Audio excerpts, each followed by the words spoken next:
Salut tout le monde, ici Tata Flore, bienvenue sur ma chaîne.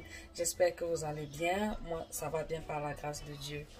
Alors aujourd'hui je suis en cuisine pour faire un gâteau de maïs. Je sais que pour nous autres qui sommes à l'extérieur du pays, c'est pas toujours évident de faire certains repas et particulièrement le gâteau de maïs parce que le maïs qu'on trouve généralement dans nos commerces est très mou, ce qui fait que c'est difficile de réussir le gâteau de maïs. Mais aujourd'hui je vais vous montrer mon astuce, ce petit truc que je fais pour réussir mon gâteau de maïs à chaque fois. Restez scotchés. Pour commencer, nous allons bien nettoyer notre maïs. On enlève bien les feuilles et les petits cheveux là. C'est comme ça que ça s'appelle, non? Les cheveux de maïs. Je suis pas sûre. Mais bon, vous comprenez ce que je veux par là dire. Après avoir nettoyé notre maïs, on va maintenant l'égrainer. Il y a plusieurs méthodes pour égrainer le maïs. Moi, je préfère celle du couteau. Je trouve que c'est plus facile et rapide. Après avoir fini d'égrainer le maïs, on va maintenant l'écraser. On se rassure de mettre juste un peu d'eau parce que le maïs est déjà mou. Personnellement, je n'écrase pas trop mon maïs parce que j'aime sentir les pulpes dans mon gâteau de maïs. Donc j'écrase légèrement. Vous remarquez que malgré que je n'ai pas mis beaucoup d'eau pour écraser, le maïs est assez liquide.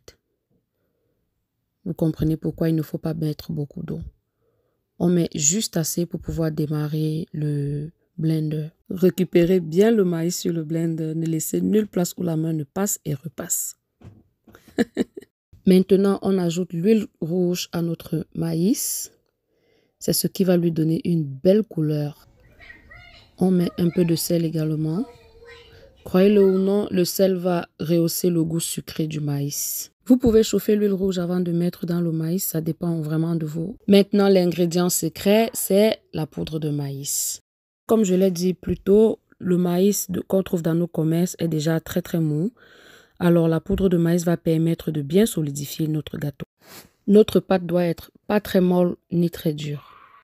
L'idéal pour emballer le gâteau de maïs, ce sont les feuilles de bananier. Mais puisque nous n'en avons pas à notre disposition, on va faire avec les moyens de bord, c'est-à-dire le papier alu et du papier de cuisson. Ceci est la première méthode. Donc, on met le gâteau directement sur du papier de cuisson. Ensuite, on emballe le tout avec du papier alu.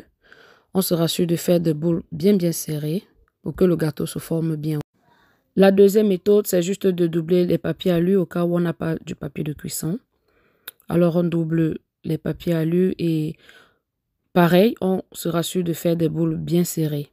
J'ai oublié de mentionner que lorsqu'on apprête encore la pâte du gâteau, on doit déjà mettre de l'eau au feu. Donc, quand on commence à mettre le gâteau dans la marmite, ça devrait être dans de l'eau bouillante. En ce qui concerne la grosseur des gâteaux, vraiment, ça dépend de vous.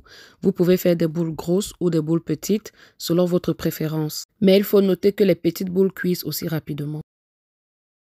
Notre gâteau est prêt, il est bien jaune, bien moelleux et délicieux.